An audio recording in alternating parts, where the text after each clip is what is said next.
Hello everyone, welcome back to subject venture. तो आज हम इंडियन इंडिपेंडेंस पर चर्चा करने जा रहे हैं। इंडियन इंडिपेंडेंस एक्ट जो कि हमारा 1947 में आया और पार्टीशन ऑफ इंडिया पर डिस्कस करेंगे। But earlier to that, Indian independence act 1947 में आया, तो क्या इसके पहले हमें कुछ और चीज़ों को जानने की आवश्यकता है? तो अभी तक हम लोग डिस्कस कर चुके हैं अर्लियर कि गांधीयन एरा किस तरीके से 1942 तक क्विट इंडिया मूवमेंट। तो जो क्विट इंडिया मूवमेंट है, आप जानते हैं कि ये 1942 तक रहा और इसके बाद आगे की प्लानिंग आई।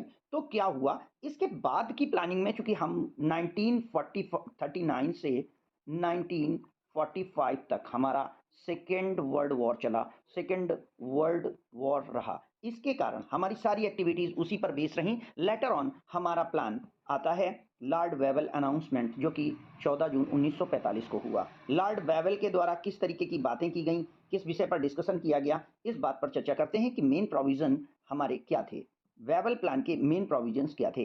तो वेवल प्लान जो था वो प्लान ये बता रहा था, और इस वेवल प्लान को समझने की कोशिश आपको ये करनी है कि ये एक बार फिर से इंडिया को डोमिनियन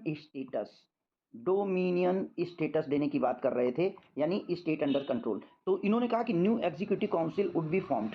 जो भारतीयों की डिमांड अभी तक चल रही थी होम रूल लीग की और एक्सपेंशन ऑफ गवर्नर जनरल की, तो उसको इन्होंने कहा, और इन्होंने कहा कि viceroy and commander in chief, इन सभी मेंबर्स में इंडियंस को शामिल किया जाएगा। यानी जो हमारा एग्जामिनेशन डिमांड, जो हमारी 1919 के टाइम पर होम रूल लीग की डिमांड आ रही थी, उसके लिए ब्रिटिशर्स 1945 में हमारे लिए, उसके लिए ब्रिटिशर्स 1945 में हमको वो डिमांड पूरी करने के लिए आए 1945 में। तो आगे की और चीज़ें क्या हैं, सेकेंड पॉइंट क्या आता है कि इन्होंने सेकेंड पॉइंट के तौर पर इस बात को डिस्कस करने की कोशिश की कि जो काउंसिल अथॉरिटी है वो कैसे काम करेगी, और उसमें इन्होंने ये बताया कि council would carry a administration until new permanent constitution would came to enforce. तो इन्होंने कॉन्स्टिट्यूएंट असेंबली को मान लिया। बस दो ही चीजें थी कि इनके उसमें गवर्नर जनरल का एक्सपेंशन था, और कॉन्स्टिट्यूशनल जो इंप्लीमेंट था वो जब तक कॉन्स्टिट्यूएंट असेंबली नया कॉन्स्टिट्यूशन नहीं बनाएगी तब तक लागू करने की बात थी। अब लॉर्ड वेवेल के प्लान को हम शिमला कॉन्फ्रेंस के नाम से भी जानते हैं, इसे हम शिमला समझौता के नाम से भी जानते हैं। तो लॉर्ड वेवेल ने क्या किया था, एक कॉन्फ्रेंस बनाई थी इंडियन पॉलिटिकल लीडर्स की शिमला में 25 जून 1945 में, और इसमें डिफरेंस ओपिनियन आई थी issue of formation of voice Roy executive council, कि वॉइस रॉय की एग्जीक्यूटिव काउंसिल कैसे बनाई जाएगी। अगले पॉइंट्स को देखते हैं। इस काउंसिल में, इस डिमांड में, शिमला कॉन्फ्रेंस में क्या हुआ, तो इसमें मोहम्मद अली जिन्ना, जो कि उस समय मुस्लिम लीग के हेड थे, इन्होंने कहा कि Muslim members of the council must be the member of Muslim league. उन्होंने कहा कि जितने भी मेंबर्स मुस्लिम काउंसिल में आने चाहिए वो सारे के सारे मेंबर्स मुस्लिम लीग से आने चाहिए। और मौलाना अबुल कलाम आज़ाद, जो कि चीफ स्पोक्समैन थे कांग्रेस के, इस कॉन्फ्रेंस में। तो यहाँ पर यह बात पूछी जा सकती है कि कांग्रेस की तरफ से किसने भाग लिया, तो उसमें मौलाना अबुल कलाम आज़ाद की बात आएगी, और मुस्लिम लीग की तरफ से जो मुस्लिम लीग के फॉलोअर थे उसमें मोहम्मद अली जिन्ना ने शिमला कॉन्फ्रेंस में भाग लिया था। अब बात करते हैं नेक्स्ट, हमारा जो एक्ट है वो है कैबिनेट मिशन, जो मार्च 1946 में आया है। कैबिनेट मिशन का मतलब था कि कैबिनेट कैसे बनाई जाएगी, इंडिया में गवर्नमेंट कैसे फॉर्म की जाए, तो इस विषय पर कैबिनेट मिशन इंडिया में लाया गया। आगे देखते हैं। तो कैबिनेट मिशन में कौन कौन था, तो इसमें पैथिक लॉरेंस, स्ट्रैफर्ड क्रिप्स और एवी अलेक्जेंडर, ये तीन मेंबर थे। तो पूछा जा सकता है कि कितने मेंबर थे, तो पहले मेंबर के तौर पर पैट्रिक लॉरेंस, दूसरे स्टैफोर्ड क्रिप्स और तीसरे एवी अलेक्जेंडर के नाम आपको याद रखने हैं। और इसको रिजेक्ट कर दिया गया था। इसने, चूंकि ये जो हमारा कैबिनेट मिशन प्लान था, इसकी सबसे बड़ी ड्रॉबैक थी कि इसने लीग की डिमांड जो पाकिस्तान फॉर्मेशन के लिए 1940 में जिन्ना, मोहम्मद अली जिन्ना के द्वारा आई थी, जिसमें जिन्ना ने टू नेशन थ्योरी दी थी, ये आपको याद रखना है। टू नेशन थ्योरी दी थी मोहम्मद अली जिन्ना ने, उसको लीग की डिमांड को जो कैबिनेट मिशन प्लान था उसने कहा नो, पाकिस्तान का फॉर्मेशन नहीं होगा। यानी जो कैबिनेट मिशन प्लान था उसने पाकिस्तान के फॉर्मेशन को नहीं माना था, इसी कारण लीग ने कैबिनेट मिशन की प्रपोजल्स नहीं माने। तो इसके रीजन क्या थे, why cabinet mission plan came to in India, तो इस पे आप देखिए। तो क्विक ट्रांसफर ऑफ पावर, यानी अब ब्रिटिश गवर्नमेंट ये जान चुकी थी कि हम पावर नहीं रखेंगे। चूंकि हुआ क्या था, इसके पीछे एक मोटो आ सकता है, आपसे क्वेश्चन पूछा जा सकता है कि क्यों आखिर क्विक ट्रांसफर ऑफ पावर की बात आई। तो जो 24 अक्टूबर 1945 को यूएनओ का इस्टेब्लिशमेंट हुआ, इसमें नो इंपीरियलिज्म पर बात आ गई। ये कॉन्सेप्ट आ गया कि अब कोई भी कंट्री किसी भी कंट्री को कंट्रोल नहीं करेगा। तो इसलिए ब्रिटिशर्स के लिए प्रॉब्लम थी, और वो चाहते थे कि जल्दी से जल्दी transfer of power to India किया जा सके। Then chief purpose of the mission was to bring out a statement settlement sorry between League and Congress. League और कांग्रेस के बीच में जो एक कह सकते हैं कंप्रोमाइज़ नहीं हो पा रहा था, जो चीज़ें नहीं आ पा रही थी, उस विषय पर डिस्कशन करना था। तो कांग्रेस को किस तरीके से लीग और कांग्रेस को एक पॉइंट पर लाया जाए, दोनों के बीच में कैसे एक कम्युनियन किया जाए, क्योंकि यहाँ पर थी हमारी ब्रिटिश गवर्नमेंट और वन साइड पे थी कांग्रेस और वन साइड पे हमारे लिए था लीग। तो ये जो कॉन्सेप्ट आ रहा है, मुस्लिम लीग और कांग्रेस दोनों मिलकर के ब्रिटिश गवर्नमेंट के साथ कंप्रो करना चाहते थे, एक ऐड लेनी चाहते थे, ये ब्रिटिश गवर्नमेंट चाहती थी क्योंकि वो जानती थी कि ट्रांसफर ऑफ पावर इन्हीं दोनों को करना है। और इसी कारण और यहाँ पर लीग का जो ट्रम्प कार्ड था, लीग एक बात पर टिकी थी कि हमें पाकिस्तान बनाना है, यानी सेपरेट एक कंट्री का फॉर्मेशन लीग हमेशा से फॉलो कर रही थी। 1907 पे जब लीग का निर्माण हुआ है, तब से लेकर के और फाइनली ये डिमांड 1940 में जिन्ना ने टू नेशन थ्योरी के माध्यम से कर दी थी। अब यहाँ पे क्या है, agitation against the trial of INA officers, the trial of INA officers at red fort. पीछे आपने कैबिनेट में आईएनए के मेंबर्स के बारे में देखा होगा, अगर आपने वो वीडियो नहीं देखा है तो आप देख सकते हैं। न्यू दिल्ली में इनको जो ट्रायल किया गया, इससे पैट्रियोटिज्म और एक अगेंस्ट ड्रॉप आया, बैक ड्रॉप आया और mission was sent in order to compromise, in order to make a suffice you can say satisfaction for Indian people. आगे देखते हैं, election by legislature. Election constituent assembly formation होना था, तो election of legislature by February 1946 this was also decided. The election of the central and provincial legislature, ये central government का और provincial state government के इनके लेजिस्लेचर बनाए जाने थे और ये कांग्रेस मेंबर्स के द्वारा फॉर्म होने थे। ये 8 आउट ऑफ 11 प्रोविंसेस में जो उन्होंने 1937 में अपनी एक गवर्नमेंट बनाई थी, जो कांग्रेस मिनिस्ट्रीज बनी थी और इस मिनिस्ट्रीज ने 1939 में रिजाइन किया था। क्यों रिजाइन किया था? क्योंकि रीजन था ब्रिटिश गवर्नमेंट ने सेकेंड वर्ल्ड वॉर में इंडिया को वॉर में डिक्लेयर कर दिया था और इसके अगेंस्ट में इन मिनिस्ट्रीज ने रिजाइन किया था। तो इनमें फिर से एक इलेक्शन होना था। The League was not happy because the formation of the government and demanded of the partition of India. इन दोनों चीज़ों में लीग को कुछ व्यक्तिगत प्रॉफिट नहीं हो रहा था, इसलिए लीग ने इस डिमांड को नहीं माना। आगे देखते हैं, कैबिनेट मिशन के प्रपोजल्स क्या थे, कैबिनेट मिशन प्लान क्या बता रहा था। कैबिनेट मिशन प्लान में सबसे पहला था, there would be a federal union, means group of states होगा, the British provinces and the princely state. बात आती है ब्रिटिश प्रोविंसेस क्या थे, तो 1858 में जब हमारा फर्स्ट वॉर ऑफ इंडिपेंडेंस हुआ है, तो कंपनी के अंडर में जितना भी एरिया था वो कहलाता है ब्रिटिश प्रोविंस और बचा हुआ जितना फ्री इंडिया था वो कहलाता है प्रिंसली स्टेट। तो इन दोनों के बीच में एक ट्रूस होना था, एक कंप्रोमाइज होना था। नेक्स्ट है, a provision would be divided of India into 3 groups, यानी स्टेट्स को एबीसी 3 कैटेगरीज में बांटा जाना था, A categories, B categories and C categories. अब इसके बाद क्या था, constituent assembly would be draw of the future constitution of India, यानी इंडिया में कौन से रूल्स चलेंगे, कौन से नियम चलेंगे, लॉस कौन से होंगे, इस बात के लिए एक असेंबली का फॉर्मेशन होना था और ये चीज़ पहले से ही डिसाइड हो चुकी थी। Next, interim government would be formed. Interim government का फॉर्मेशन हमारा 1946 में किया गया है, ये बात भी ध्यान रखेंगे। आगे देखते हैं, reaction to the proposal. What was the reaction to the proposal? इस रिएक्शन इस कैबिनेट मिशन प्लान के लिए क्या प्रपोजल थे? तो Congress accepted the plan, Congress ने इस प्लान को एक्सेप्ट कर लिया क्योंकि इसमें था इंडिया का डिवीजन नहीं होना था, but League accepted it. Cabinet mission plan की बात हो रही है, क्या हुआ, that a grouping and the Muslim majority province meet the formation of Pakistan. At least पहली बार ये बात की गई कि जो ग्रुपिंग की जाएगी वो ग्रुपिंग ए बी सी में होनी थी। तो ये किस बेस पर होनी थी? निश्चित तौर पर ये कम्युनल बेस पर होनी थी। तो यहाँ पर एक छुपी हिडन उम्मीद पाकिस्तान फॉर्मेशन की मुस्लिम मेजॉरिटी को दिखी, इसके कारण इन्होंने इसे एक्सेप्ट किया। But Sikh disagreed, Sikh people disagreed हो गए क्योंकि Punjab were kept in the group B along with the Muslim majority province of the Sindh and NWFS। ये नॉर्थ वेस्ट फ्रंटियर प्रोविंस कहलाते हैं और उन्होंने फियर किया कि मुस्लिम लीग इसके लिए उनको प्रॉब्लम में ला देगी और ये प्ले फॉल्स हो जाएगा, उनके लिए एक डोमिनेटिंग रूल हो जाएगा, यानी they did not want to be with Muslim League. Now scheduled caste group, अब इनमें से कौन से ग्रुप थे? तो इसमें जो शेड्यूल कास्ट ग्रुप था, आपने अभी तक किसकी बात देखी? आपने कांग्रेस देख लिया, आपने मुस्लिम लीग देख लिया, आपने सिख की बात देख ली कि सिख क्या इसके विषय में सोच रहे थे। अब बात आती है कि इसके विषय में SC ST और माइनॉरिटीज क्या चाहता था। तो शेड्यूल्ड कास्ट ग्रुप किसके द्वारा लीड किया जा रहा था? No doubt doctor BR Ambedkar, जो कि प्रोमिनेंट लीडर थे, उन्होंने ये बात करी कि only 1 seat was offered to the scheduled caste, that's why it was not good for them and the community of interim government. Then scheduled caste tribe के जो लेड थे जगजीवन राम, इस जो समय अदर एक ग्रुप था मुस्लिम उनका शेड्यूल कास्ट का, तो वहां पर जगजीवन राम थे, उन्होंने कांग्रेस के स्टैंड पॉइंट को सपोर्ट किया, उन्होंने कहा कि डिवीजन अच्छा है।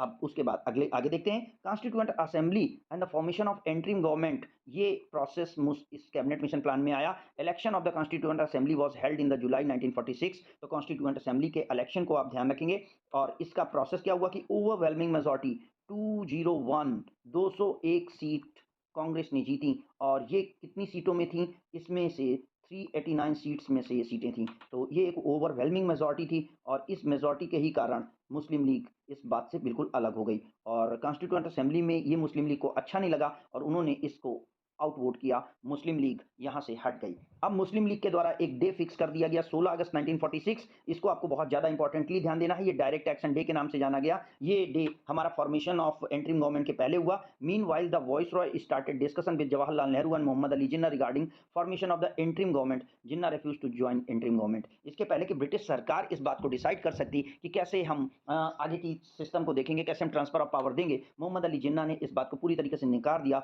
और उन्होंने कहा कि हम बिल्कुल भी यानी एंट्रीम गवर्नमेंट को ज्वाइन नहीं करेंगे। और एंट्रीम गवर्नमेंट के न ज्वाइन करने के कारण न्यू गवर्नमेंट जो थी वो अकेले जवाहरलाल नेहरू और उनके कलीग्स की 2 सितंबर 1946 को इन्होंने अपनी एंट्रीम गवर्नमेंट बना ली। इस डे को मुस्लिम लीग के द्वारा डे ऑफ माउर्निंग, शोक का दिन मनाया गया, और इस शोक के दिन को मुस्लिम लीग ने फॉरवर्ड किया। अब बात करते हैं next plan, that is Mountbatten plan. Mountbatten plan ये हमारा 1946 में आया है, और इंडिपेंडेंस एक्ट का ये बेस बनता है। तो main clauses of Mountbatten plan क्या है, माउंटबेटन प्लान में क्या क्या प्लानिंग थी, इसको देख लेते हैं। तो इन्होंने कहा कि इंडिया वुड बी पार्टीशनड, बिल्कुल क्लियर कि there is a division, and India जो अभी तक इंडिया था, अब इंडिया दो पार्ट में बट जाएगा, एक पार्ट पाकिस्तान हो जाएगा और एक पार्ट आपका इंडिया रहेगा। तो इन दिस वे जो आपका माउंटबेटन प्लान था उसने सीधे सीधे इंडिया एंड पाकिस्तान को अलग कर दिया, फॉर्मेशन कर दिया। And princely states they were free to decide whether to join the dominion और रिमेन इंडिपेंडेंट। अब जब इंडिया के दो पार्ट हो रहे थे, one part Pakistan, second part India, तो जो प्रिंसली स्टेट थे, जो फ्री इंडिया कहा जाएगा, जो किसी भी ग्रुप को नहीं ज्वाइन कर रहा था, वो या तो उनके लिए या तो वो जा करके पाकिस्तान को ज्वाइन कर सकते थे या वो इंडिया को ज्वाइन कर सकते थे, ये उनके लिए चॉइस दी गई थी यहाँ पर। अगले क्वेश्चन को देखते हैं, अगले पॉइंट में, a boundary commission was to settle the boundaries bit two dominion, यानी एक बाउंड्री कमीशन बनाया जाना था जो कि दोनों देशों के बीच की सीमाओं का डिवीजन करेगा। जो आप इस तरीके से कुछ मैप इंडिया का देखते हैं, जो इंडिया का मैप आप इस तरीके से कुछ देखते हैं, उस मैप को यहाँ पर डिसाइड करने की बात आई, तो ये बात ब्रिटिश गवर्नमेंट के ऑफिशियल्स द्वारा कही गई कि इन दोनों के बीच का जो मामला है, और वो मामला आपका कुछ ये जो पाकिस्तान के ऐसे एरिया दिखाए जाते हैं, इनके बीच का जो मामला है, यहाँ पर पाकिस्तान बना और ये हमारा इंडिया बना, तो इसके बीच की ये जो बाउंड्री है इसका सेटलमेंट कैसे होगा, तो इसके लिए उन्होंने कहा कि ये बाउंड्री कमीशन द्वारा सेट की जाएगी। Congress and league both accepted the plan, Mountbatten plan was accepted by both of them. और आगे क्या आता है, अब हमारा नेक्स्ट ऑप्शन आता है जिसमें हम इंडियन इंडिपेंडेंस एक्ट की बात करेंगे। तो it was passed by British parliament in 1 July 1947, marked the end of British rule on 15 अगस्त 1947। इस जगह पर यहाँ पर याद रखना है आपको, इसके पहले 14 अगस्त को पाकिस्तान का फॉर्मेशन हो चुका है, पाकिस्तान सबसे पहले बनाया गया है। उसके बाद द प्रोविजंस में पार्टीशन इसका मेन प्रोविजन था, act provided India and Pakistan would be two dominion. Next question, next point है, Pakistan was to comprise East Bengal, West Bengal, Balochistan, North waste frontier Province and district of Sylhet in Assam. And then area of India में क्या था, India was to be comprise all remaining territories including British rule.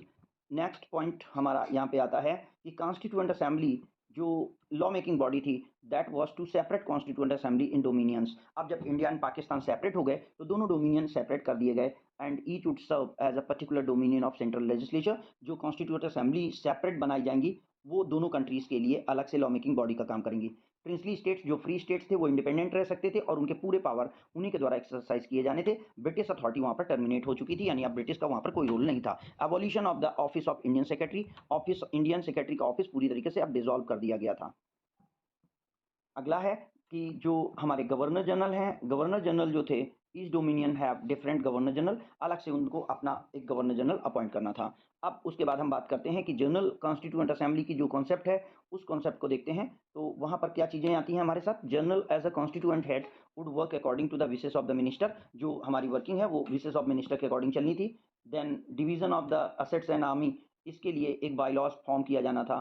Grouping form की जानी थी और इनको group के according ही इनके इंटरेस्ट रखे जाने थे। सेक्रेटरी दोनों स्टेट्स के अलग अलग थे और इनसे कहा गया था कि अब कोई भी इंडियन सेक्रेटरी का अपॉइंटमेंट फ्यूचर में नहीं होगा। So in this way we have completed this notes section. Now we will go for the question answer section and we will make a little fast explanation because we have completed a lot of explanation earlier. Now just start, so we can go forward. See here, name the members of the cabinet mission plan. You know very well Patrick Lawrence, Stafford Cripps and A.V. Alexander. These three members were the member of cabinet mission plan. Second question क्या कहता है, what was the purpose of cabinet mission plan. Cabinet mission plan का purpose क्या था, तो यहां पर आ जाएगा consultation with Indian leaders and aim at the setting of complete self government in India. India में गवर्नमेंट सेटिंग किस तरीके से फॉलो की जाएगी, इस बात का डिस्कशन करना था। नेक्स्ट है, in what way the cabinet mission plan try to preserve unity of India. Cabinet mission plan ने किस तरीके से इंडिया की यूनिटी को मेंटेन करने की कोशिश की, तो उन्होंने जो ग्रुपिंग की, जो बनाया, उन्होंने ए बी और सी तीन ग्रुप बना दिए थे और ये ग्रुप उन्होंने अलग अलग बेसिस पे बनाए थे जिससे कि इंडिया की मेंटेनेंस को मेंटेन किया जा सके, यूनिटी बनाई जा सके, बट ये पॉसिबल नहीं हो सका। तो अगला हो गया कि India would be the federation of British province. ये बात कहेगी कि इंडिया ब्रिटिश प्रोविंस का फेडरेशन रहेगा और प्रिंसली स्टेट के साथ इसे ज्वाइन कर सकता है। अगले क्वेश्चन को देखते हैं। अगला क्वेश्चन क्या है, what were the views of Congress on the partition of country. Congress का पार्टीशन ऑफ कंट्री में क्या व्यू था, तो Congress was against the partition of country. Congress did not want to divide India. Finally, why did cabinet mission was plan accepted by Congress? Because Congress accepted long term plan but rejected. Long term plan तो उनका था कि वो नहीं join करेंगे, but उन्होंने इस बात के लिए किया कि प्रपोजल ऑफ एंट्रिंग गवर्नमेंट उन्हें मिला एंड उन्होंने ये सोचा कि small peaceful state is better, state is better. ये चीज आपको आगे जोड़नी है इसमें। आगे देखते हैं अगले क्वेश्चन को। What was finally accepted by cabinet mission plan bye Muslim League. Muslim league ने कैबिनेट मिशन प्लान को क्यों एक्सेप्ट किया, ये प्लान इसलिए एक्सेप्ट हो गया क्योंकि वॉइस रॉय था और अलग उसमें एंट्रीम गवर्नमेंट बनाई जानी थी। नेक्स्ट क्वेश्चन को देखते हैं, who refused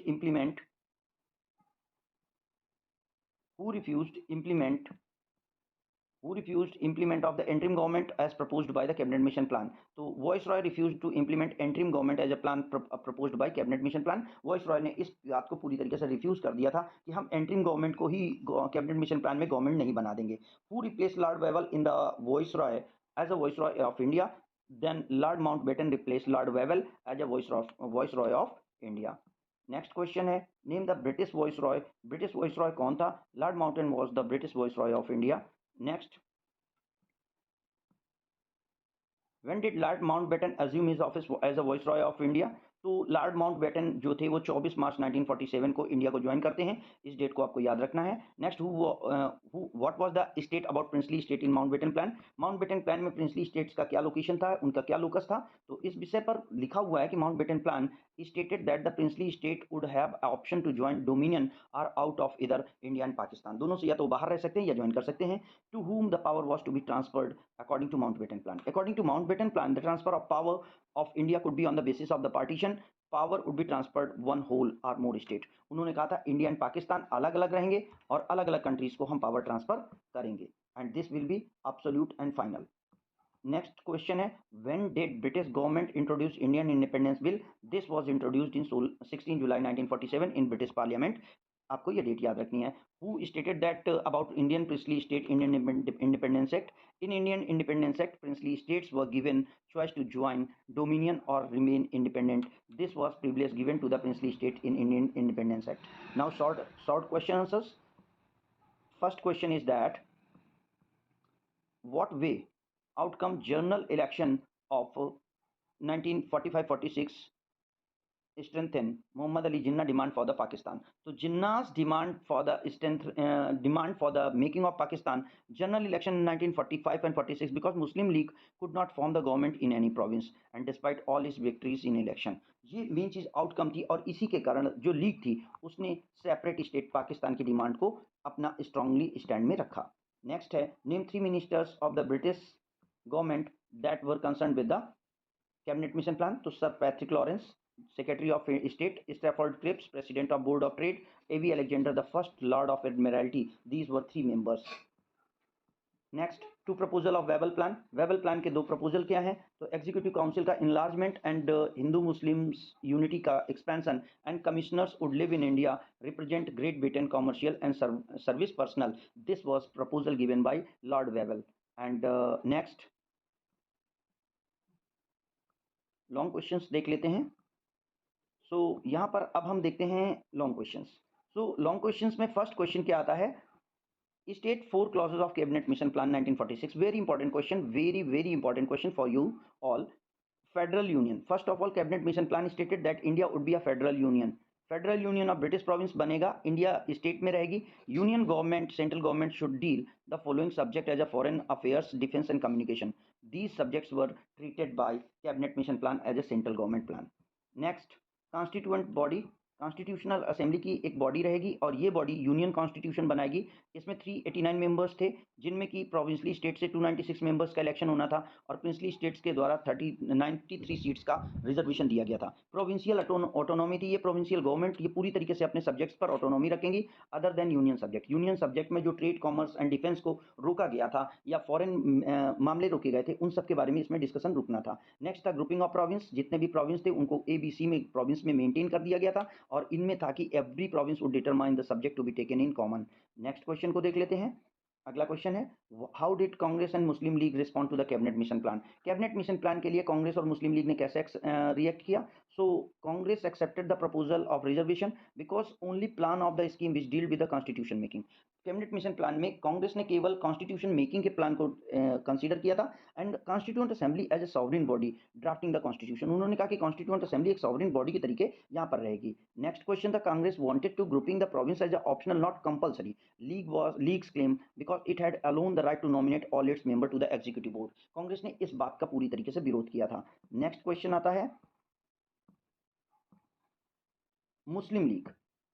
Muslim League accepted the entirely on June 6, 1946 because it felt the grouping of the Muslim majority province it may mean the formation of Pakistan। क्योंकि इसको जो प्लानिंग थी इसको मुस्लिम लीग ने एक्सेप्ट इसलिए किया क्योंकि उनको लगा था कि जो प्लानिंग ग्रुपिंग हो रही है स्टेट्स की, फाइनली इससे हमें पाकिस्तान का फॉर्मेशन संभव हो सकता है और फाइनली उन्होंने एंट्रिम गवर्नमेंट बनाने की बात करी थी। नेक्स्ट क्वेश्चन देखते हैं, Mountbatten plan June 3, 1947 was accepted by all parties। what were 4 salient features of Mountbatten plan. So Mountbatten plan के सैलिएंट फीचर्स को डिस्कस कर लेते हैं।